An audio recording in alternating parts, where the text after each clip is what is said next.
આપણી marriage anniversary આવે છે ને તો તમારે મને મોટી સરપ્રાઈઝ આપવાની છે એટલે બધાને ખબર પડે.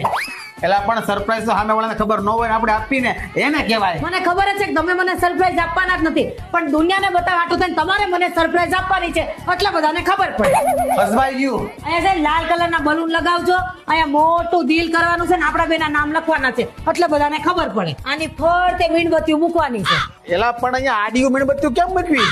એ તમારે જવાનું, બાકી મૂકવાની છે ને ફાઇનલ છે એટલે બધાને ખબર પડે. અહીંયા ફૂલડા વેરજો, મારા આંખે પટ્ટી બાંધજો, બસ મને હકાવજો એટલે બધાને ખબર પડે. આ બધા પાકડામાં છે ને ગુલાબની પાખડીઓ મૂકી દેજો, બસ હું આમે એન્ટ્રી કરું ને એટલે તરત પંખો ચાલુ કરી દેજો એટલે બધાને ખબર પડે. અહીંયા છે ને આપણે એકની ઉપર એક, એકની ઉપર એક, એકની ઉપર એક એવી 5 માળની કેક બનાવવાની છે ને ફરતા આપણા ફોટા લગાવવાના એટલે બધાને ખબર પડે.